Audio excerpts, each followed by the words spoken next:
40장 34절에서 38절 말씀이 되겠습니다. 구약성경 창세기 다음에 있습니다. 출애굽기가 146쪽입니다. 34절에서 38절 말씀까지 보도록 하겠습니다.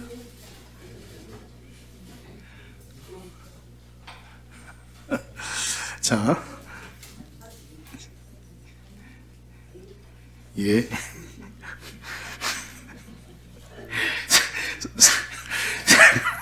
죄송합니다. 40장 34절에서 38절 함께 있습니다. 시작. 구름이 해막에 덮이고 여호와의 영광이 성막에 충만하매 모세가 해막에 들어갈 수 없었으니 이는 구름이 해막 위에 덮이고 여호와의 영광이 성막에 충만함이었으며 구름이 성막 위에서 떠오를 때에는 이스라엘 자손이 그 모든 행진하는 길에 앞으로 나아갔고 구름이 떠오르지 아니할 때는 떠오르는 날까지 나아가지 아니하였으며 낮에는 여호와의 구름이 성막 위에 있고 밤에는 불이 그 기름 가운데 있음을 이스라엘의 온 족속이 그 모든 행진하는 길에서 그들의 눈을 보았더라. 아멘. 할렐루야. 한번 앞뒤 좌우에 앞서라 인사하겠습니다. 할렐루야. 잘 오셨습니다. 예. 오늘 첼로가 악기가 하나 더 들어갔는데 완전히 진짜 멋지죠. 전부 음악의 문외한이지만은 이렇게 듣는데 하나님께서 참 기뻐하시겠다라는 그런 생각이 듭니다.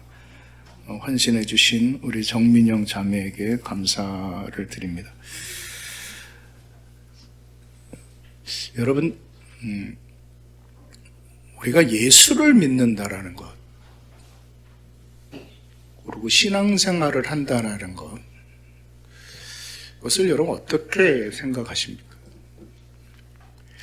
저는 이제 요즘 오늘이 벌써 11월 마지막 주, 다음 달부터는 이제 다음 달이 뭐냐면은 대림절이 첫 주입니다. 그래서 또 이렇게 크리스마스 트리도 이렇게 만들어 놨고 또 보니까 주변에 카페나 이런 데도 다 크리스마스 준비를 이렇게 나가더라고요. 자, 그런데 저는 요즘 계속 올해를 정리를 하면서 제가 개인적으로 지금 갖고 있는 시간의 부분이 뭐냐면은 도대체 신앙으로 살아가는 삶의 부분이 무엇이냐라는 거예요. 우리가 살아계신 하나님을 믿는다고 하는데 정말 이 살아계신 하나님을 정말 믿고 있느냐라는 부분이에요. 참 그런 어떻게 보면 본질의 부분인데 실제로 질문이 던져졌을 때 선뜻 대답을 못하는 거죠. 왜냐하면 그 내면의 어떤 그 믿음과 그 신앙의 부분은 결코 외면으로 드러나기가 힘들기 때문에 그렇습니다. 만약에 그 사람의 내면을 볼 수가 있다면은 사람이 함부로 안 살겠죠. 그렇죠? 절대로 함부로 안 삽니다. 교회도 마찬가지고 목사를 포함해서 교회 모든 지체들도 마찬가지예요. 그 내면을 바라볼 수 있다면, 만약에 여러분이 제 내면을 보고 있다면 제가 여기 어떻게 서 있겠습니까? 어떻게 보면 굉장히 본질적인 부분인데 사람은 눈에 보여지는 것에만 영향을 받다 보니까 보이지 않는 것에서는 사실 항상 우리 자신을 속이면서 나가는 삶의 부분이 우리에게 있는 것 같아요. 우리가 교회를 선택하고 신앙생활을 함에 있어서도 참으로 이 신앙의 생활이 어떤 하나의 지금 교회 종교 하나 안 가지고 있으면은 조금 모자란 사람 취급받는 어떤 그런 정서가 사회에 있다 보니까, 그러니까 대부분 많은 사람들이 신앙생활을 하려고 교회를 나가고 그렇습니다. 제가 수요일인가요? 우리 성도님들한테 그런 말을 잠깐 드렸는데, 제 제자 가르쳤던 애들이 전화가 와서 이제 교회를 선택을 하는데, 두 놈이, 한 놈은 큰 교회를 갔고, 한 애는 10명이 채 안 되는 교회를 나가서 등록을 했대요. 근데 그렇게 할 수 있었던 것은 뭐냐면은 기도를 하는데, 교회를 위해서 선택하기 위해서 기도를 하는데 참 힘들더라는 거예요. 왜? 큰 교회 가면 뭐합니까? 편하죠. 그렇죠? 누가 왔는지 갔는지 알지도 못합니다. 그냥 아주 편하게 대우받으면서 신앙생활 할 수 있어요. 그런데 10명 되는 교회 가면 얼마나, 여러분 그걸 모르실 거예요. 근데 저는 알아요. 왜? 제가 개척을 해봐서 몇 명 안 되는데 모르는 사람이 딱 앉아 있잖아요. 그러면요, 가슴이요, 여기서 솔직히 벌렁벌렁합니다. 정말 막 벌렁벌렁해요. 제 시골에서 목회를 하는데 대구에서 한 가족이 왔는데 막 이 심장이 벌렁벌렁 하는데 미치겠더라고요.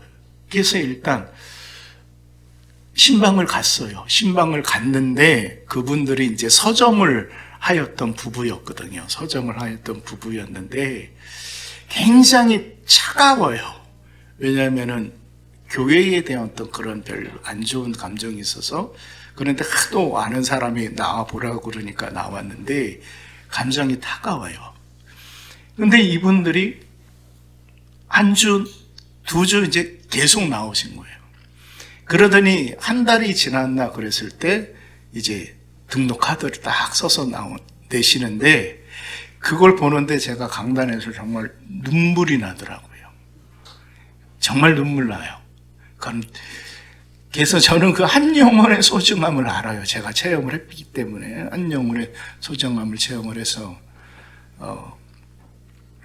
경험을 했기 때문에. 근데 이제 그분들이 이제 다시 있다가 이제 대구로 이사를 다시 가게 됐어요. 그러면서 처음 만났을 때는 그렇게 쌀쌀했던 그분들이 떠나시면서 제 손을 딱 잡으시고 눈물을 흘리며 가시는 모습을 보니까, 교회 수백 명, 수천 명이 아니라 이런 한 영혼, 이것 때문에 목회하는구나 라는 생각이 저는 그때 정말 기뻤어요. 그게. 근데 어떻게 보면 목회에 있어서 가장 본질은 한 영혼이겠죠. 근데 성도들에게 있어서 어떤 신앙의 부분은 어쩐 좀 위로를 받고 편안함을 얻는 그런 부분일 거예요. 교회 나가는데 교회에서 항상 정죄만 한다면은 그 설교 듣고 싶으시겠습니까? 가뜩이나 세상에서 그냥 술 취해갖고 그냥 엉망으로 사는데 좀 그래도 교회 나가면은 위로 받겠지 하고 나왔는데, 거기에서 또 왜 그따위로 삽니까? 여러분 지옥 갑니다 해버리면은 여러분 환장하지 않겠습니까? 이게 교회를 나와서 오히려 편안함과 쉼을 얻으려고 나왔는데 오히려 스트레스만 받고 나가는 것, 그렇지 않습니까? 근데 제가 가지고 있는 믿음의 부분이 하나가 뭐냐면은, 하나님은요, 죄 때문에 하나님의 사람들을 심판하지 않습니다. 이것을 아셔야 돼요. 로마서 8장 1절의 말씀에, 그러므로 그리스도 예수 안에 있는 자에게는 결코 뭐가 없어요? 정죄함이 없나니 라고 말씀을 하셨고, 2절의 말씀을 보면 이는 뭐라고 말씀하셨냐면은, 생명의 성령의 법에 죄와 사망의 법에서 너를 뭐하였다?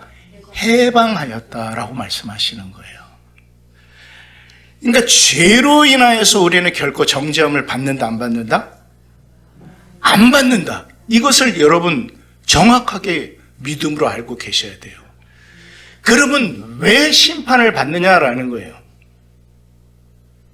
왜 심판을 받느냐? 죄 때문에 심판을 받는 것이 아니라 그 죄를 뭐하지 않아서? 그렇죠. 그것을 아셔야 되는 거예요. 왜냐하면 성경에서는 그 죄의 문제를 이미 예수 그리스도께서 지셨어요. 그래서 그 죄에 대한 책임은 저와 여러분에게 없어요. 왜요? 죄에 대한 책임은 뭐라고 그랬죠? 사망이라고 말씀을 드렸습니다. 그 죄에 대한 책임은 사망이에요. 그런데 그 죄에 대한 책임을 누가 지셨습니까? 예수님께서 지셨단 말이에요. 그러니까 그 책임을 우리가 집니까? 안 집니까? 안 져요. 근데 그것을 뭐 하지 아니하면 회개하지 않고 그 예수 그리스도께서 그 죄에 대한 책임을 지셨다라는 것을 뭐 하지 않으면 믿지 아니하면 심판을 받는 거예요. 그러니까 이것을 명확하게 하셔야 돼요. 하나님께서는 저와 여러분에게서 죄에 대한 책임을 물으시는 것이 아니에요. 우리는 죄에 대한 책임을 예수 그리스도께서 지셨기 때문에 우리는 그 죄에 대한 책임을 담당할 필요가 없어요. 그러나 죄에 대한 뭐를 해야 된다? 회개를 해야 된다.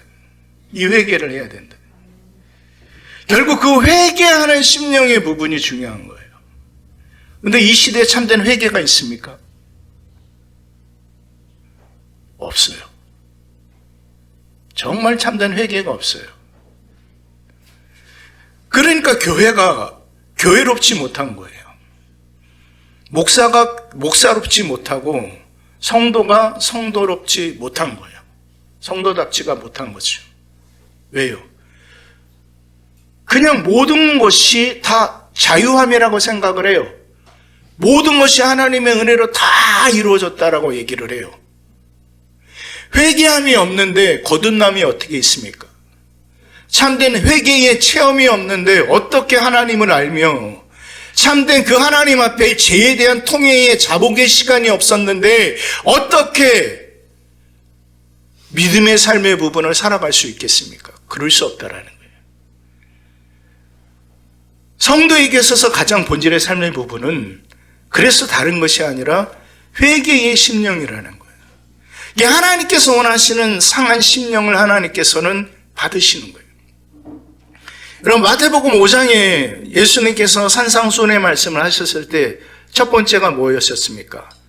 팔복에 대해서 첫 번째, 심령이 가난한 자는 복이 있나니 뭐예요? 천국이 그들의 것이다 라고 말씀하셨어요. 애통하는 자는 복이 있나니 저희가 뭐를 받아요? 위로함을 받을 것이요 라고 말해요. 누구의 위로함이에요? 하나님의 위로함을 받는 거예요. 그런데 그 안에 뭐가 있어야 된다? 애통함이 있어야 된다. 그러면 뭐에 대한 애통함인가? 그렇죠. 나의 죄에 대한 애통함이에요. 내가 이 죄를 가지고서는 내 영혼이 어떻게 될 것인가?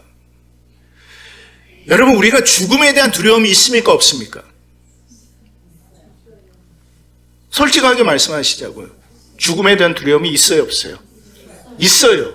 그러면 왜 그 죽음에 대한 두려움이 있느냐라는 거예요. 그 죽음 이후의 삶에 대한 뭐가 없기 때문에.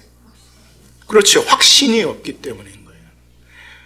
그러니까 무슨 죽음이 끝나는 것이 무슨 이렇게 다들 생각하면서도 그 마음속에 세상 사람들은 가지고 있는 뭐가 있냐면은 두려움이 있어요. 두려움이 있어요. 전도서 3장에 하나님께서 말씀하신 것이 세상의 모든 사람에게는 뭐를 사모하는 마음을 주셨다고 말씀하셨냐면은 영혼을 사모하는 마음을 주셨어요. 그러니까 영적인 부분에 대한 부분이 교회를 다니든 신앙을 하든 신앙이 없든 간에 상관없이 모든 인간에게는 그 영에 대한 존재가 있다라는 거예요. 그것에 대한 생각을 갖고 있다라는 거예요. 그러니까 그 죽음 위에 대한 부분을 항상 염려하는 거예요. 그러니까 안 그런 척만 할 뿐이에요. 근데 저는 사실 목회를 하면서도 저같이 그 죽음을 많이 경험한 사람은 좀 드물 거예요. 많은 목사님들이 계시지만은 저는 아무튼만 이상하리만큼 죽음을 많이 경험했고 시신을 많이 봤고 또 시신을 많이 만져보기까지 했습니다. 그러면서 항상 제가 깨닫는 것은 뭐냐면 그 죽음 앞에 겸손해질 수밖에 없는 것이 그 죽음 앞에 그분이 그 다음의 삶의 부분이 무엇인가가 보여지기 때문에 그래요. 그게 참 힘든 부분이에요. 저는 아무리 목사님이고 장로님이고 권사님이고 집사님이고 신앙생활을 하시다가 돌아가셨는데 딱 보면은 이게 아니다라는 생각이 드는 거예요. 어느 장로님이 돌아가시는데 어느 권사님이 돌아가시는데 막 두려움에 덜덜 떨어서 저기 누가 나를 잡으러 왔다라고 소리를 치시다가 그렇게 돌아가시는 분이 계신가 하면은 또 어떤 권사님은 지금도 그 권사님 저번에도 한번 말씀을 드린 적이 있는데 제가 잊어지지가 않아요. 그 권사님은 그분 권사님이 연세가 100세신가 99세 이렇게 이제 사시다 돌아가셨는데 이게 한쪽 다리를 이렇게 올리시고 손으로 이렇게 잡고 기도하시다가 그대로 돌아가셨어요. 정말 복된 죽음이셨죠. 깨끗하게 저기 대변 나오는 것도 없이 깨끗하게 그렇게 돌아가시더라고요. 그러니까 죽음의 이후의 부분은 분명히 있어요. 그렇기 때문에 우리가 신앙의 생활의 삶의 부분에 있어서 믿음으로 살아가는 삶의 부분은 정말 중요합니다. 정말 중요합니다. 그런데 제가 오늘 말씀을 함께 나누려고 하는 것이 좀 길게 그 말씀을 나눴는데 오늘 이 출애굽기 이 40장의 마지막의 말씀은 뭐냐면은 성막의 완성이에요. 그렇죠? 성막의 완성이에요. 그런데 하나님께서 앞에서 쭉 성막을 이렇게 만들어라 말씀을 하셨어요. 그런데 그 궁극적인 성막의 완성은 오늘 말씀에 보니까 여러 성경으로 좀 돌아갑니다. 34절, 35절 함께 읽어볼까요? 34절, 35절입니다. 시작. 구름이 회막에 덮이고 여호와의 영광이 성막에 충만하며 모세가 회막에 들어갈 수 없었으니 이는 구름이 회막 위에 덮이고 여호와의 영광이 성막에 충만함이었으며. 아멘. 자, 여러분 여기에서 그 성막이 다 지어졌는데 뭐가 거기 임해요? 여호와의 영광이. 자, 34절에서도 말씀을 하셨고 35절에서도 말씀을 하셨어요. 그러면 자, 이 말씀을 하셨으면은 성막의 완성이 뭐로 이뤄서 비로소 완성이 되었을까요? 여호와의 영광, 그 임재를 통하여서 완성되어진 거예요. 아무리 금은 보석으로 화려하게 만들어 놨다 하더라도 그것은 성막일까요? 성막이 아닐까요? 아니에요. 그것은 성막이 아니에요. 아무리 법궤가 그 안에 있다 할지라도 그것은 성막이 아니에요. 뭐가 없기 때문에? 여호와의 영광이 없기 때문이에요. 그러면 저와 여러분, 우리 하나님의 거룩한 교회에 우리가 흔히 성전이라고 하는데 이 성전의 본질 또한 뭐가 머물러야 될까요? 하나님의 영광이 머물러야 되는 거예요. 아무리 크고요, 아무리 화려하고 아무리 인원이 많다 하더라도 하나님의 영광이 거기 없으면 그것은 하나님의 교회가 아닌 거예요. 여러분 그런 예화 들어봤죠? 미국에서 실제로 있었던 일이랍니다. 어느 한 흑인이 교회로 예배를 드리려고 갔는데 그 교회는 흑인은 들어갈 수 없는 교회인 거예요. 그래서 거기에서 쫓겨났어요. 거기서 계단 앞에서 이제 거기에서라도 예배를 드리려고 기도하고 있었어요. 그러니까 어떤 한 분이 그 기도하고 있는 그 친구에게 가서 왜 들어가지 않느냐 그랬을 때 그 친구가 예배를 드리러 가고 싶은데 들어가지 못하게 막아서 여기에서 예배 드리고 있습니다. 그분이 뭐라고 그랬을까요? 그래요. 나도 들어가지 못해. 그분이 누구실까요? 저희가 신혼 때 신혼 때 여기 신수동에 살 때요. 신수동에 살 때 새벽 기도를 이제 나가려고 그 길 건너편에 큰 교회로 나갔어요. 큰 교회로 나갔는데 이제 새벽 기도가 끝나고 뒤에서 이제 새벽 기도 끝나면 뭐 합니까? 이제 기도하잖아요. 우리가 이제 기도하는데 우리는 우리 사모도 청년 때 또 한가닥 기도하면은 했던 사람이니까 이제 우리는 이제 이 통성 기도를 해야 되는 거예요. 이게 기도를 겉으로 드러내야 되는데 갑자기 누가 기도하고 있는데 툭툭툭툭 쳐요. 그러더니 형제님, 우리 교회에서는 기도 이렇게 하지 않습니다. 조용히 해 주십시오. 쫓겨났어요. 이 실제로 저희가 있었던 일이었어요. 근데 그 교회가 어느 교회냐면 성결교회였어요. 그러니까 더 황당한 거예요, 저는. 제가 성결교회에서 신학을 한 사람인데, 그래서 두 번 다시 거기를 쳐다보지도 않았어요. 그러니까 이 교회 본질은 뭐냐면 바로 그거거든요. 하나님의 거룩한 임재가 있느냐라는 거예요. 그러면 자 보십시오. 고린도전서 3장 16절에 항상 제가 말씀을 드리지만은 성전이 뭐라고 말씀하셨어요? 우리 자신이라고 말씀하셨어요. 바로 사도 바울이 고린도 교회에게 말씀하신 것이 뭐냐면 너희가 하나님의 영이 거하시는 거룩한 성전인 줄 왜 깨닫지 못하느냐라고 말씀하셨어요.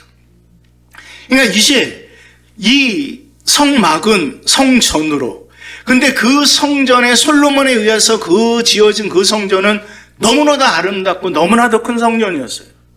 근데 예레미야서 52장의 말씀에 보니까 그 성전의 부분이 철저하게 파괴되어지고 무너져요.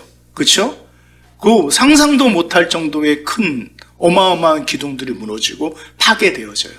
그게 BC 586년에 바벨론에 의하여서 파괴되어집니다. 성전이 두 번이 회파가 되죠. 바로 586년 솔로몬의 성전이 무너지고 BC 70년 스룹바벨의 성전이 무너집니다. 로마에 의하여서 로마 티투스 장군에 의해서 아주 그냥 처절하게 무너져요. 지금도 이제 성전이 제3의 성전이 세워져야 되는데 그 제3의 성전이 세워지기 위한 준비는 이미 다 갖춰졌죠. 그런데 세워지는 성전이 중요한 것이 아니라 우리 안에 세워진 성전을 우리는 깨달아야 되는 거예요. 여러분, 우리가 말씀에 이 성막에 대한 부분은 뭐라고 말씀드렸습니까? 하나님의 뭐가 있어야 돼요? 영광의 임재가 있는 것인 거예요. 그러면 이제 그 성전의 본질은 그 화려한 성전, 금은 보석으로 만들어진 성전도 아니고, 그러면 이제 바울이 말씀하신 것 보니까 이제 우리가 성전이라고 말씀하셨어요. 그러면 왜 우리가 성전인가라는 것을 우리가 찾아야 되잖아요. 왜 저와 여러분이 성전입니까? 여러분, 이 질문이 던져졌을 때 여러분 뭐라고 말씀하시겠어요? 여러분이 왜 성전이에요? 예? 자, 그럼 예수님이 저와 여러분 안에 계시면 예수님이 뭐라는 것에 대한 믿음이 있어야 돼요. 예수님이 성전인 것을 믿어야 되는 거예요. 요한복음 2장 21절 22절의 말씀에 요한사도가 얘기해줘요. 바로 예수님께서 말씀하신 것이 뭐냐면은, 야, 이 성전을 헐라. 그럼 내가 사흘 만에 어떻게 하리라? 다시 세우리라라고 말씀하셨어요. 그 말씀을 하신 이유는 뭐였다? 성전된 당신을 말씀하셨다라는 거예요. 당신을 말씀하셨다. 그러니까 그 예수 그리스도가 뭐라는 거예요? 성전이라는 거예요. 그러면 그 예수 그리스도가 우리 안에 있다라고 말씀하셨잖아요. 그러니까 그분이 우리 안에 있으면 우리가 뭐가 되는 거죠? 성전이 되어지는 거죠.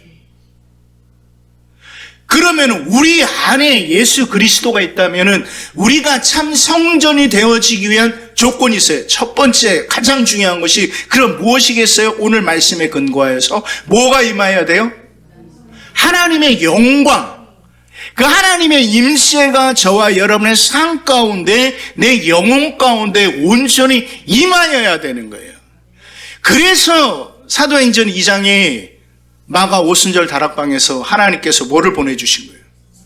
성령을 그래서 보내주신 거예요. 그러니까 저와 여러분이 성전이라는 증명이 뭐로 증거되어지냐면은 성령을 통하여서 증명되어지는 거예요. 그러니까 그 성령이 저와 여러분 안에 있느냐라는 거예요. 그건 제가 판단할 부분은 아니라 여러분께서 깨달으셔야 되는 부분이에요. 제가 여러분을 속일 수도 있고 여러분도 저를 속일 수가 있어요. 그런데 중요한 것은 그 사람이 성령의 사람인가, 그리고 하나님의 영광의 임재가 있는 하나님의 거룩한 성전인가라는 것은 하나님과 당신만 아는 사실이라는 거예요. 참 이게 두려운 거예요. 이게 두려운 거예요. 저에게 하는 설교이기도 합니다. 저에게 하는 설교이기도 합니다. 나에게 하나님의 영광이 있는가? 그 하나님의 영광이 거둬들였다면, 그 하나님의 영광이 떠나가져 버린다면 아무런 의미 없는 그러한 것인데, 아무리 화려하고 아무리 큰 성전이라 할지라도 그 하나님의 영광의 임재가 그곳을 떠나버린다면 무슨 소용이 있겠느냐라는 거예요. 여러분, 오늘 오후의 말씀이 그 시편 51편의 말씀인데, 다윗이 밧세바를 범하고 나서 하나님 앞에 회개 기도한 것이, 근데 그가 기도한 것이 뭐냐면 하나예요. 하나님의 영이 나에게 떠나지 말게 하여 주시옵소서. 다른 것 아니에요. 그거 하나 기도했어요. 본질을 아는 사람만이 그것을 깨달을 수 있는 것이고, 본질을 깨달은 사람만이 그 기도를 할 수가 있는 거예요. 여러분, 그러면 교회가 그렇다면 성도의 삶도 마찬가지라는 거죠. 성도의 삶에 있어서 그럼 가장 중요한 것은 뭐냐? 교회의 삶에 있어서 가장 중요한 것은 뭐냐? 하나님의 영의 임재에 있다라는 사실을 우리는 잊어서는 안 될 것입니다.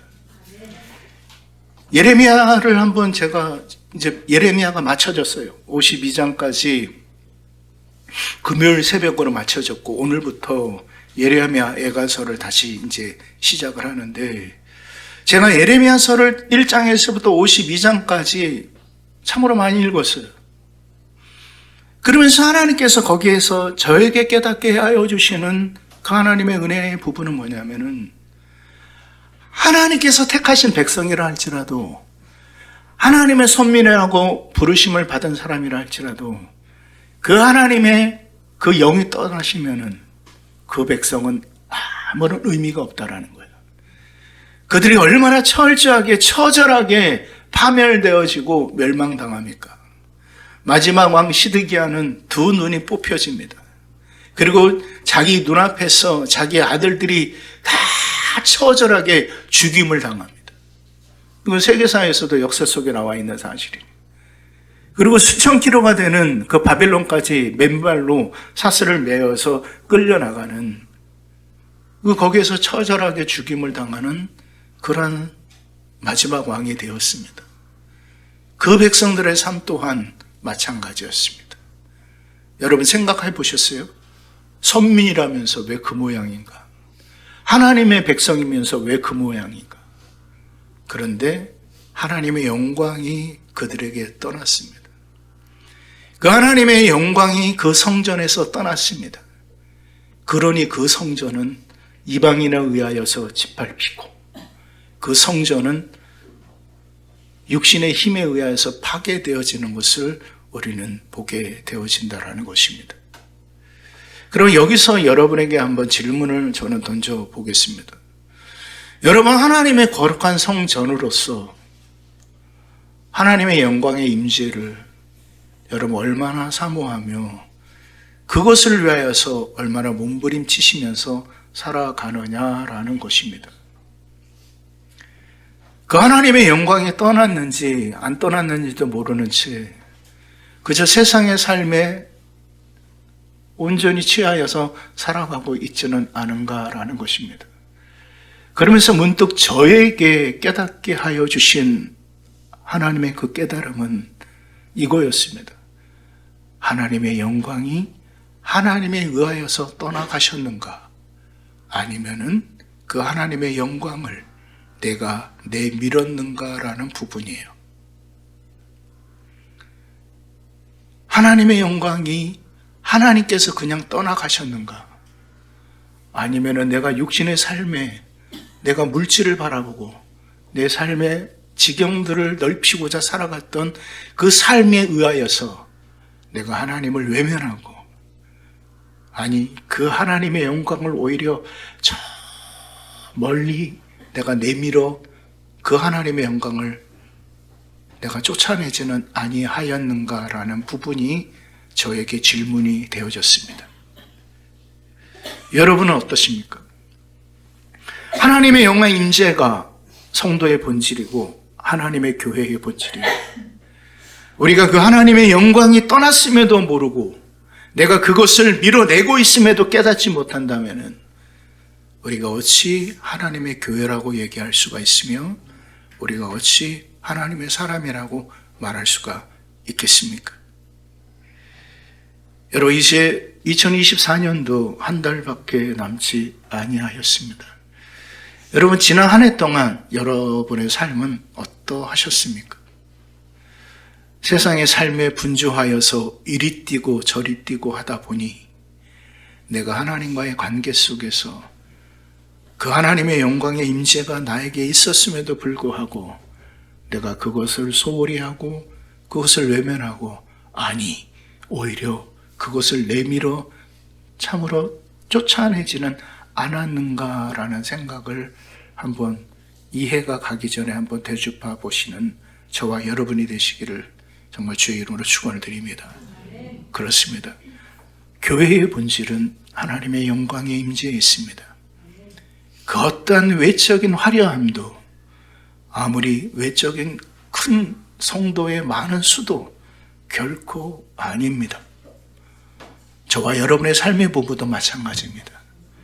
아무리 수십억, 수백억의 자산을 가지고 있다 할지라도, 아무리 저와 여러분이 강건한 육신을 가지고 있다 할지라도 성경은 말합니다. 풀은 마르고 꽃은 시드나 여호와의 말씀은 영원히 서리라. 이 말씀을 여러분 꼭 기억하셔서 하나님의 영광의 임재를 통하여 하나님의 교회로 온전히 서나가시는, 하나님의 성도로 온전히 서나가시는 저와 여러분, 우리 생활을 모두 믿음의 성도들의 삶이 되시기를 주의 이름으로 축원을 드립니다. 기도하겠습니다.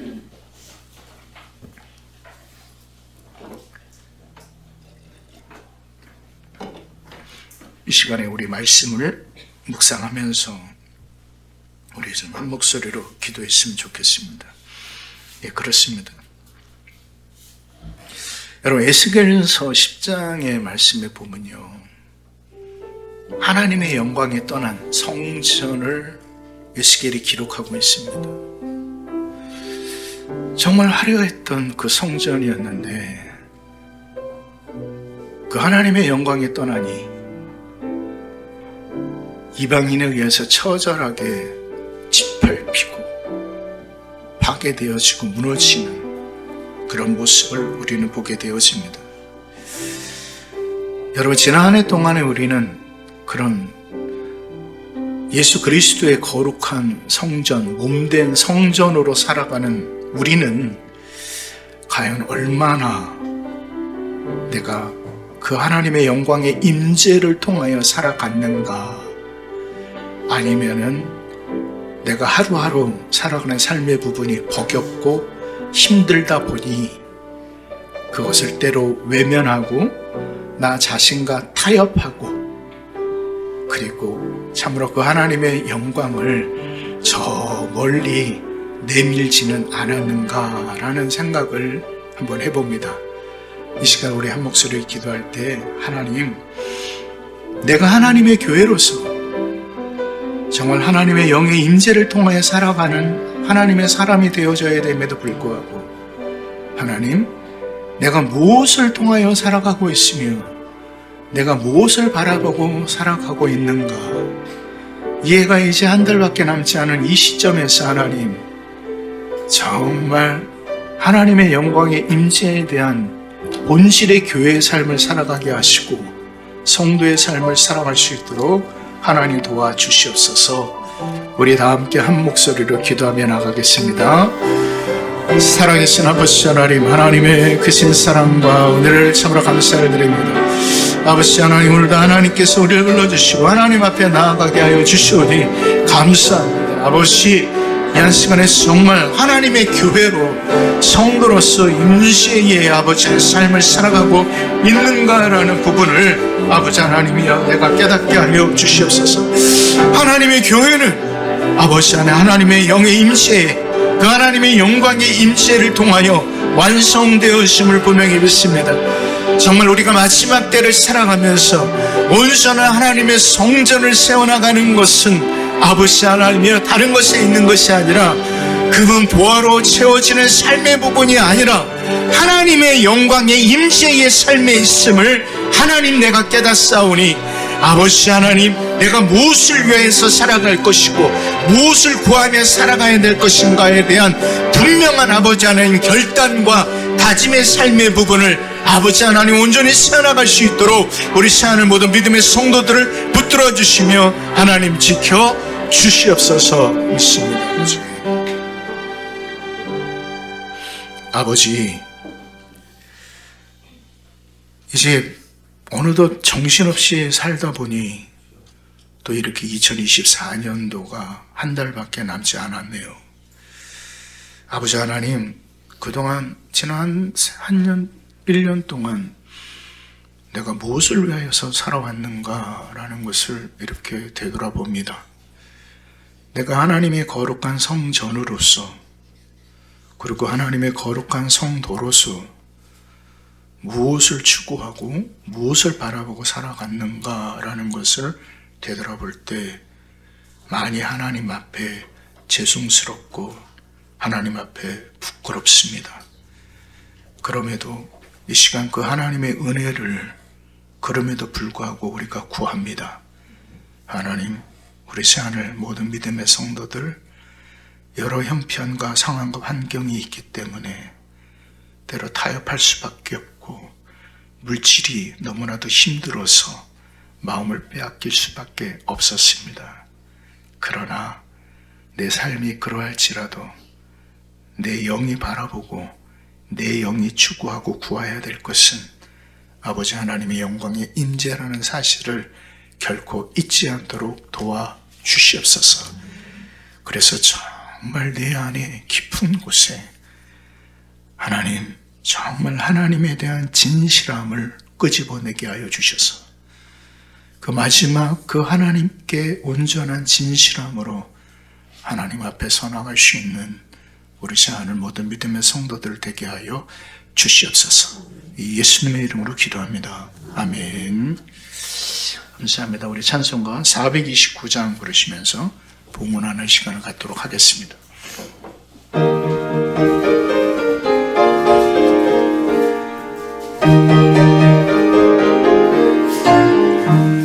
세상 모든 풍파를 흔들며 마음 낙심하게 될 때에 내려주신 주의 복을 세워라. 주의 크신 복을 내가 알리라. 받은 복을 세워보아라. 크신 복을 내가 알리라. 받은 복을 세워보아라. 주의 크신 복을 내가 3절합니다. 세상 권세 너의 앞길 막을 때 주만 믿고 낙심하지 말아라. 천사들이 너를 보호하리니 염려 없이 앞만 보거나. 아멘. 받은 복을 세워보아라. 크신 복을 내가 알리라.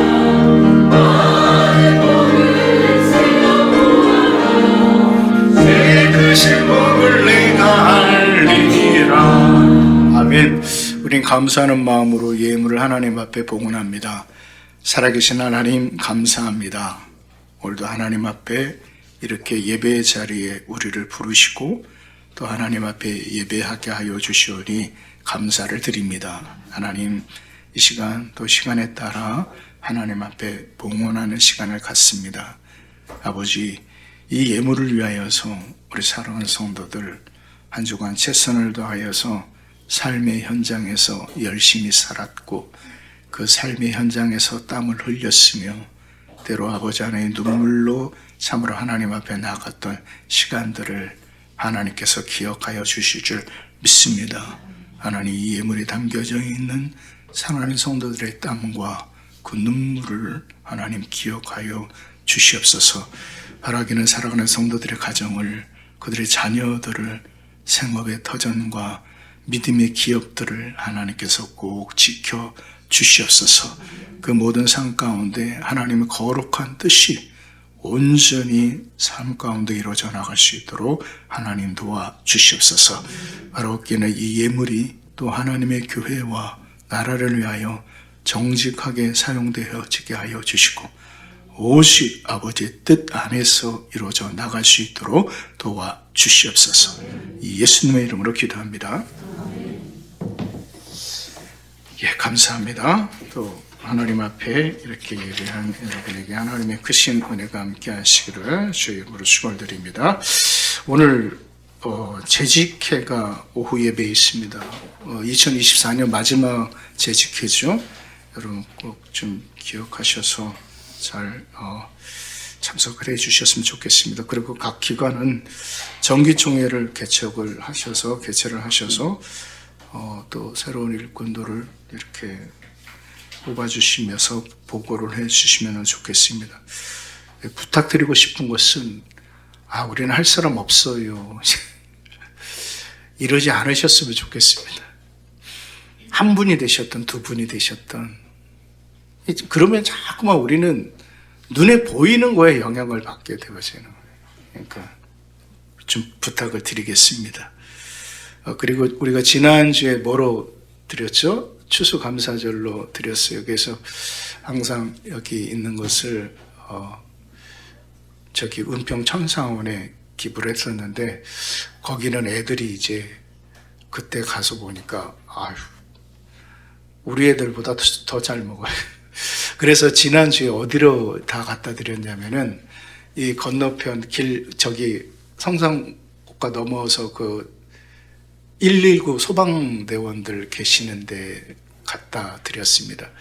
거기가 한 30분 정도 이렇게 근무를 하시는데 항상 우리 어떤 사회 공동체에 있어서 가장 고생하시고 헌신하는 분들이 그분들이 아닐까. 그리고 가서 그냥 그대로 전달해주고만 왔습니다. 제가 그 사진 찍고 뭐하고 학사하고 이런 거에 저는 그걸 진짜 싫어해서 그냥 그대로 갖다 드리고 그냥 인사만 하고 그대로 왔습니다. 그러니까 그것은 여러분 그렇게 사용되어진 것이라고 여러분 생각해 주시고 또 하나님 앞에 또 함께 좀 더 기도하면서 내년에는 더 풍성한 추수감사절로 영광을 올려드리셨으면 좋겠습니다. 우리 다 함께 자리에 일어나셔서 축도로 예배를 마치도록 하겠습니다. 이제는 우리 주 예수 그리스도의 은혜와 우리 아버지 하나님의 극진하신 사랑과 우리 성령 하나님의 감화감동 교통하심의 은혜가 그리스도의 거룩한 성전된 하나님의 사람으로 하나님의 영광의 임재를 통하여서 살아가기로 결단하고 다짐하는 우리 시간을 모든 믿음의 성도들 머리 위에 그리고 저들의 가정과 자녀와 생업의 터전 위에 이제로부터 영원까지 함께해 주시옵기를 간절히 축원하옵나이다. 아멘.